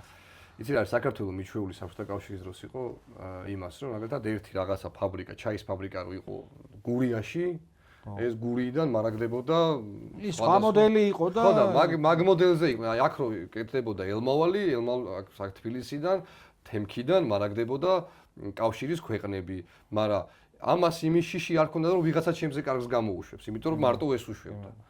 და ამ მოდელს ვართ მიჩვეულები რა და მაგიტო ეს საბჭოთა გადმონაშთი გვიდევს კიდე თავში რომ ჩვენ ფაბრიკა ქარხნები გონია რომ მე თუ ფაბრიკას გავავაშენებ რაცა უნდა იმ ფაბრიკას რო ავაშენებ იმას ის კონკურენციაში უნდა შევიდეს და რაც ეგან ახსენე ხო და იმას აღარ ფიქრობენ რომ კონკურენციაში შესვლა ნიშნავს ეს აზრები ჭარბობს და რა ვიცი მაშინ უნდა შეგეძლოს კონკურენციაში რომ შეგეძლოს ძლიერი ეკონომიკური გარემო უნდა გქონდეს ანუ ყველაფერი ერთმანეთზეა მიწყობილი და ყველაფერს არეგულირებს ბაზარი. ეს უნდა გავიგოთ და თუ კონკურენციაში არ შევალთ სოფლიოს ქვეყნებთან, ჩვენი ფაბრიკა ქარხნები ვერ იმუშავებს. მე ზოგადად გონია, ნუ ეხა შეიძლება ცოტა სხვა თემაზე, მაგრამ მაინც მოიტანა რა ამბობა. მე მგონია, რომ ჩვენ არ უნდა შევიდეთ სტანდარტულ კონკურენციაში სოფლიოსთან, იმიტომ რომ ბაზარი რომელიც უკვე იქ ულტრა თანამედროვე რაღაცებს იგონებს, შენ ესე რაღაცა მოდი ქართული პომიდორის რაღაცა მოვიფიქროთ, ვერ დაეწევი. მე მგონია, რომ ჩვენ უნდა შევიდეთ ინტელექტუალურ რესურსზე დაფუძნებული კონკურენციაში, რომ მაქსიმალური განათლებით, მაქსიმალური ცოდნის ხელშეწყობით და სხვათა შორის მე მახსოვს, რომ ჩვენი დელეგაცია, როდესაც ამაზე გააჟღერა ამ ინვესტიციაზე საუბარი, იქ ითქვა კიდევაც, რომ ახლო აღმოსავლეთში, დუბაიში და რეგიონში ქართული სტუდენტების სწავლას შეეწყობოდა ხელი. ეს მახსოვს კიდევაც რომ ითქვა და აი ამის თქვა მინდა რომ განათლება და განათლების რეფორმაზე ალბათ ჩვენ ჩავწერთ შემდეგ გადაცემას განათლება და ინტელექტუალურ რესურსზე დაფუძნებული ეკონომიკა იქნება იმის საწინდარი რომ სამოხმარებლო ბიზნესმა არ შეჭამოს ინდუსტრიული ბაზარი ეს მინდა, თუმცა დღეს რადგანაც ეს მოცემულობა და სხვა გამოსავალი არ გვაქვს, ძალიან ყოველ შემთხვევაში დიდი პერსპექტივის მატარებელია ესეთი ინვესტიცია და ხაზს უსვამს ჩვენ გეოპოლიტიკურ გამოღვიძებას. რომ ჩვენ ვიბრუნებთ ჩვენს ფუნქციას. ვიღაცის სათამაშო ობიექტი კი არა ვართ რუკაზე, არამედ ჩვენ ვცდილობთ რომ ჩვენ გავხდოთ სუბიექტი ჩვენს რეგიონში. კი, ან ხელისუფლების მიმართ იმხელა ნდობა დღეს მოსახლეობის მხრიდან. მით უმეტეს ბოლოს გადადგმული ნაბიჯები რაც გადაიდგა ეხა რეალურად. მოდი პირდაპირ თქვა და მართლები ვიყოთ საკუთარ თავთან, რომ 2024 წლის არჩევნების შემდეგ თვისობრივად და არსებითად ქართული საქართველოს ხელისუფლება შეიცვალა. შეიცვალა იდეოლოგიურად, შეიცვალა ქმედებებში, აბსოლუტურად ყველაფერში. საერთოდ ჩემ როგორც ამ ქვეყნის მოქალაქე, ახლა აღარ ვიყო ქართული ოცნების წევრი და როგორც ამ ქვეყნის მოქალაქე შევხედო, აი ამ ბოლო პერიოდში რა პოლიტიკასაც ქართული ოცნება ახორციელებს, იმსახურებს უდიდეს ნდობას მოსახლეობის მხრიდან. იგივე კორუფციასთან ბრძოლის კუთხით, იგივე საჯარო მოხელეების კონტროლის კუთხით ძალიან ბევრი ინდიკატორია, რომელიც ამუშავდა იმაზე 100 ჯერ უფრო ძლიერად, ვიდრე აქამდე მუშაობდა და აი ეს ასე თუ გააგრძელებს ეგ ამთავრად. აუცილებლად გააგრძელებს, იმიტომ რომ მე შიდა გუნდში რაც ხდება, მაგას გეტყვით, მივცემ თავს მაგის უფლებას, რომ ეს პროცესები რომ დაიწყო, ჩვენთანაც დეპუტატი იყოთ, ყველგან ეს სიგნალი წამოვიდა, რომ ემან ვიღაცას ხელი არ წაუწდეს რამეზე. და ეს იმდენად სწორი სიგნალები იყო, რომ ვინც არ უნდა იყოს. ესეთი ნათქვამი. მოდი მე არ დავსვა კითხოს აქამდე რატომ არ იყო ასე? იმიტომ რომ სხვა დროს ვისაუბროთ. მოკლედ მაგ თემებზე ალბათ კიდე მოგვეცება შანსი რომ ვისაუბროთ და მე ერთ-ერთი რაც მინდა შეჯამების კუთხით თქვა, რომ აი როგორც ხელისუფლების წარმომადგენელი რა. შენი კომპეტენციის ფარგლებში რა თქმა უნდა, შენ ყველას იმითი შეიძლება ვერ ისაუბრო. უნდა გქონდეს თუ არა მოლოდინი იმისა ამ მრჩევლებს და საზოგადოებას, რომ აი ეს ინვესტიცია თუ სხვა ტიპის პროექტების შესახებ მაქსიმალურად მოგცემთ ინფორმაციას, ჯერ მარტო იმიტომ, რომ ხალხი, მათ შორის არა მხოლოდ ისინი არ არიან საზოგადოება, ვინცაც კითხვები აქვს, სხვა დანარჩენსაც გქონდეს გარანტია იმისა, რომ ესეთი დიდი მნიშვნელობის გრანდიოზული პროექტები ჩვენ ეკონომიკა და ჩვენ უსაფრთხოებას გაუმაგრებენ ზურგს. აი, ამის მოლოდინი უნდა იყოს თუ არა, რომ ყოველდღიურად დახარჯავთ დროს, ენერგიას, შრომას, რომ ჯერ პროექტი არ გაჩერდეს და მე კიდე ყველა კითხოს გაეცეს ღირსეული ადეკვატური პასუხი. კი, რა თქმა უნდა, აუცილებლად ჩვენ ამაზე ლაპარაკი დავიწყეთ, ბევრი ეთერში გაიხსნა უკვე დისკუსია ამასთან დაკავშირებით. მე დარწმუნებული ვარ, ეს პროცესი ხა ერთდღიანი და ორდღიანი არ არის, რომ ყველა ადამიანის ყურამდე მიიტანო სათქმელი და მე დარწმუნებული ვარ, რომ აი ეს პროცესი კიდევ უფრო დიდ მასშტაბებში შეიძენს, კიდევ უფრო ბევრი რაღაც დაზუსტდება, რაც ჯერ კიდევ დასაზუსტებელია, მაგალითად, ზუსტი ტერიტორიული ზოგადად ვიცით, სად რა გეთდება, მაგრამ ზუსტი კონტურები ესე არ გვაქვს და რაღაცა პროცესებს ჩვენც ველოდებით ხელისუფლების თავრობის ლიდერების მხრიდან რაღაცეების დაზუსტებას და აუცილებლად მე ვფიქრობ, რომ ყოველდღიურ რეჟიმში უნდა ველაპარაკოთ მოსახლეობას არა მარტო ამ თემაზე, არამედ ნებისმიერ თემაზე, რა თქმა უნდა, მაგრამ ეხა სენსიტიური ეს თემა გახადეს რაღაცა გარკვეულმა ჯგუფს. ხა ლელო რომ მაგაზე ინვესტიციაზე დაგიწყებს და ხაზრაზე რომ დაიწყებს უცხოური ინვესტიციაზე აუქს ლაპარაკს, როგორ არ უნდა ჩათვალა რომ არის პოპულისტი. იმიტომ რომ ზუსტად იცის რომ კარგია, ხა მე მესმის როგორი ადამიანების იცი, რომ არ იცის, რა არის და ემოციებზე ხო? მაგრამ ადამიანი რომელიც ზუსტად იცის რასაც აკეთებს, ზუსტად იცის რომ მავნებლობაა რასაც აკეთებს და მაინც აკეთებს, ეს არის ქვეყნის მოღალატე ჩემი აზრით. და ხაზარაძის პარტია არის თავიდან ბოლომდე, ნუ ჯერ ადამიანმა ყველა პოლიტიკაში ხო არის, ყველა საბრძოლო არენაზე წააგო. აბსოლუტურად ყველგან, სადაც შევიდა, სადაც დაიწყო თამაში, აბსოლუტურად ყველგან წააგო და ეხლა ამ იდეოლოგიას დააშდა. და რატო დააშდა? იმიტომ რომ გონია რომ ამით დაიწყებს ახლა გაცოცხლებას რა. იქ ხო წააგო ოპოზიციაში ხო კატასტროფა. ალტიფობო უგებს პირიქით. ხო და წარმოიდგინე ხა ოპოზიციაში ხო კატასტროფა ხდება. რა კატასტროფა ხო არის? აი კატასტროფასთანაც არ მიესვლება. ანუ ისეთი პოლიტიკური სვლები გააკეთეს მაგან და გახარიან, რომ იქაც არ მიესვლება და იმ კატასტროფამ მდგომარეობ და ეხლა აგონიაშია და დაინახა რაღაცა ხალხი ვიღაცა და აყვა ამ ემოციებს და იძახის რომ უცხოური ინვესტიცია ამ პროცესის დამღუპველია. ეს არის მავნებელი ჩვეულებრივი, მეტი რომ უნდა ილაპარაკო. კი ბატონო. მადლობა მოკლედ დღევანდელი ასე იგი საინტერესო წარმატებას გისურვებ, წარმატებას ვუსურვებ თბილისის საკრებულოს და იმედოვნებ იმას, რომ თბილისში არსებული ის გამოწვევები, რომელიც დღეს ჩვენ ვერ ვისაუბრეთ, ჩვენ გვინდა რომ მაგაზე ვისაუბროთ, მაგრამ პოლიტიკურ დღეს ეს იგი კი, ბატონო. ყლაპავს სამწუხაროდ. კი ბატონო, მომავალში უფრო მეტად რაღაცნაირად დაალაგდება ქვეყანას, დაალაგდება მოკლედ ჩვენი ქალაქის და დაალაგდება რაც თავარია ჩვენი გონება და განიდევნება ისეთი პოპულისტური შეხედულებები, რომლებიც საერთო ჯამში ჯანსაღ ოპონირებასაც უშლის ხელს და ჯანსაღ განვითარების პროცესსაც. კი ბატონო. კიდევ ერთხელ მადლობა. გაიხარ, მადლობა თქვენ.